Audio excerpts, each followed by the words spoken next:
नमस्कार मंडळी. सो आजचा व्हिडिओ थोड्याशा वेगळ्या वातावरणात आहे. नाही, आपला रेग्युलर सेटअप नाही ना, म्हणून म्हटलं. तर बेसिकली आज माझ्याकडनं काही फंबल्स होणार आहेत, कारण इथे एडिटिंगला काही स्कोप नाहीये. त्यामुळे थोडंसं प्लीज माझ्यासोबत बेअर करा. सुरुवात करतोय असंभव या चित्रपटाच्या रिव्ह्यूला. सगळ्यात आधी या चित्रपटाच्या काय काय जमेच्या बाजू त्याच्याबद्दल चर्चा करूया. सगळ्यात पहिली गोष्ट म्हणजे कास्टिंग. आता जेवढी कास्टिंग आपल्याला संपूर्ण चित्रपटामध्ये दिसते, म्हणजे मुक्ता बर्वे, प्रिया बापट आणि त्याचसमोर सचित पाटील, हे सगळ्या जणांनी इतकं उत्तम काम केलेलं आपल्याला दिसतं. आणि ना, मी नेहमी या मताची आहे की मराठी इंडस्ट्रीमधले जे ऍक्टर्स आहेत त्यांना जर का चांगला रायटर आणि डिरेक्टर जर का प्राप्त झाला तर मग चांगल्या प्रकारचे ऍक्च्युअली प्रोडक्ट्स आपल्या सगळ्या सिनेफाईल समोर नेहमीच येत असतात. आणि त्याचंच हे एक ज्वलंत उदाहरण. नाही, आता कास्टिंगला ऍक्च्युली ज्या ज्या ऍक्टर्सला जे जे पात्र मिळाले त्यांनी त्या त्या पात्रांशी जणू काही मैत्रीच केलेली असावी, कारण का बेसिकली खूप कमी वेळातच आपण त्या पात्रांशी जुळवून घेतो स्वतःला आणि त्यांच्यासाठी ना केअर करू लागतो. सो बेसिकली हे एक उत्तम रायटरचं लक्षण असतं असं मला वाटतं.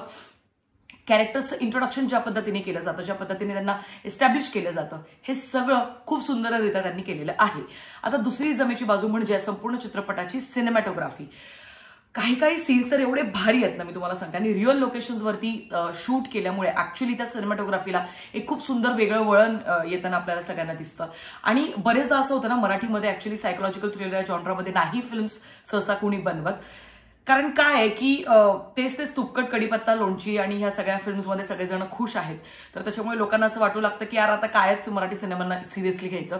बट बिलीव्ह मी, जेव्हा सायकोलॉजिकल थ्रिलर या एका वेगळ्या जॉनरामध्ये कुणीतरी उतरू पाहते आणि एक रिस्क घेऊ पाहते, तर कुठे ना कुठेतरी ऍज अ सिनेफाईल म्हणून मला ते कुठेतरी वाटलं की यार ह्याची जबाबदारी आपण घ्यायला पाहिजे आणि ह्याच्याबद्दल बोललं पाहिजे. म्हणूनच सांगते, अख्ख्या चित्रपटाचे सेट लोकेशन, सिनेमॅटोग्राफी हे खूप उत्कृष्टरित्या झालेलं आपल्याला दिसतं. बरं, पुढची जमेची बाजू म्हणजे म्युझिक. संपूर्ण चित्रपटात एकच गाणं आहे बरं का, आणि ते गाणं ऍक्च्युली आता माझ्या लक्षात नाहीये, पण असतात ना अशी काही गाणी आपण चित्रपटामध्ये पहिल्यांदा बघतो आणि मग चित्रपट झाल्यानंतर आपण रिव्हिजिट करतो शोधून वगैरे, आणि मग ते आपलं गाणं पाठ होऊन जातं अगदी, आणि मग वारंवार आपण ते ऐकू लागतो. हे गाणं तसंच आहे. बरं, संपूर्ण चित्रपटामध्ये हेच गाणं 2 ते 3 वेळा वापरलंय, त्यामुळे ही एक आणखीन जमेची बाजू नक्कीच म्हणता येईल. बरं, पुढची एक सगळ्यात महत्वाची गोष्ट आहे संपूर्ण चित्रपटाची, आणि ते म्हणजे नो नॉनसेन्स ड्रामा. बिलीव्ह मी, या चित्रपटाचा स्क्रीन प्ले जेवढा टाईट त्यांनी रचलाय ना, इतकं सुंदर काम ना शक्यतो मराठीमध्ये नाहीच बघायला मिळत. आणि म्हणूनच याचं विशेष कौतुक, कारण चित्रपटाला माहिती की मुद्दा काय, लगेच मुद्द्यावर चित्रपट येतो. काहीच असं मध्येच काहीतरी आयटम नंबर चालू आहे, मध्येच काहीतरी असं नाही वाटत आपल्याला की यार हे का बरं दाखवत आहे, म्हणजे याची काही गरज नव्हती, असं कुठेच फील नाही होत. आणि त्याच्याचमुळे हा चित्रपट ऍक्च्युली मला आवडलाय. बरं, आता पुढची आणि शेवटची जमेची बाजू म्हणजे ओव्हरऑल या चित्रपटाची टाइमलाईन ज्या पद्धतीने त्यांनी दाखवली आहे, जे गूढ रहस्य वगैरे सगळ्या गोष्टी ज्या होत्या त्याबद्दल आता मी पुढे बोलणारच आहे, निगेटिव्ह ऍस्पेक्ट्स बद्दल. But overall if you will ask me, ज्या पद्धतीने या दोन्ही पॅरलल टाइमलाईन सुरू असताना त्यांनी दाखवलंय ना, कमाल. आणि खूप डोकं लढवून ऍक्च्युली या चित्रपटाचा स्क्रीन प्ले त्यांनी लिहिलाय, चित्रपटाचं कथानक त्यांनी लिहिलंय. ज्या पद्धतीने स्क्रीन प्ले असा पुढे पुढे जातो, कुठेच आपल्याला बोर नाही होत. इनफॅक्ट एका मोमेंटला तर मला असं वाटलं की अच्छा, आता मध्यंतर आलाय इतक्या लवकर. सो हे एक चांगल्या लिखाणाचं लक्षण असतं. आता येऊया निगेटिव्ह ऍस्पेक्ट्स बद्दल. सगळ्यात पहिली गोष्ट, बिंग अ सिनेफाईल, आणि तुम्ही सगळेजण सिनेफाईल आहात म्हणूनच तर तुम्ही आपल्या चॅनलला सबस्क्राईब केलंय, बरोबर. कारण आपण आतापर्यंत ना हॉलिवूड, साऊथ, बॉलिवूड सगळ्या इंडस्ट्रीजकडनं ज्या काही सायकोलॉजिकल थ्रिलर ऍडव्हान्स लेवलचं जे काम आहे, ऍडव्हान्स लेवलच्या ज्या फिल्म्स आणि वेबसिरीज आहेत त्याला आपण ऑलरेडी एक्सपोज झालेलो आहे. त्याच्यामुळे काय होतं की ज्यावेळेला आपण ही फिल्म बघायला घेतो त्यावेळेला आपल्याला पहिल्याच 15 ते 20 मिनिटात कळून जातं की नक्की कोणी कोणासोबत काय केलंय ते.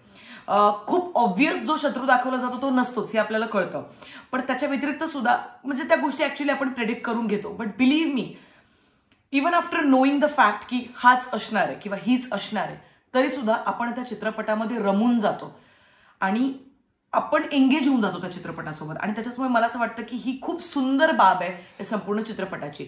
निगेटिव्ह ऍस्पेक्ट्समध्ये ॲज सच बाकीचं काही मला नाही वाटलं. इतकंच वाटलं की थोडंसं अजून जास्त डेप्थमध्ये थोडेसे ट्विस्ट अँड टर्न्स आणि अजून जास्त थोडीशी खोली जर का त्या पर्टिक्युलर अख्ख्या प्लॉटला दिली गेली असते, म्हणजे शेवटचे 20 मिनिटं, 15 ते 20 मिनिटं क्लायमॅक्स आहे, तर आणखीन जास्त थोडंसं ते म्हणजे इतक्या इझिली नाही कळायला पाहिजे कुठच्याही सिनेफाईलला, असं मला वाटतं when it comes to psychological thriller. But believe me, तरी सुद्धा मी असं म्हणेन की मराठीमध्ये ना सहसा एक्सपेरिमेंट्स होत नाही, पण जेव्हा होतात तेव्हा मग आपण ॲज अ प्रेक्षक म्हणून कुठेतरी कमी पडतो असं मला वाटतं. कारण अशा फिल्मला सपोर्ट मला असं वाटतं करायला काही हरकत नाही. I mean it's up to you. ह्या फिल्मला थिएटरमध्ये जाऊन बघायचं आहे का OTTवर येण्याची वाट बघायची, हा तुमचा टोटली तुमचा निर्णय असणार आहे. पण मला असं वाटतं की ज्या वेळेला हे कडीपत्ता लोणचे अशा प्रकारचे सिनेमे येत आहे ह्या सगळ्या गर्दीमध्ये ज्यावेळेला असा कुठचा तरी वेगळ्या जॉनरातली फिल्म कोणीतरी बनवू पाहत आहे तर नक्कीच मला कुठेतरी माझं ते कर्तव्य वाटलं की मी या सिनेमाबद्दल बोलावं आणि म्हणूनच हा रिव्ह्यू तुम्हाला सगळ्यांसाठी घेऊन आली.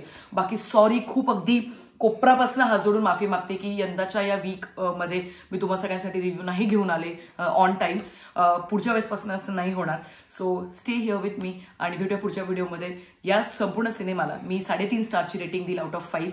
तुमचं काय म्हणणं आहे असंभव या चित्रपटाबद्दल कमेंट सेक्शनमध्ये कळवा. भेटूया पुढच्या व्हिडिओमध्ये. Peace out.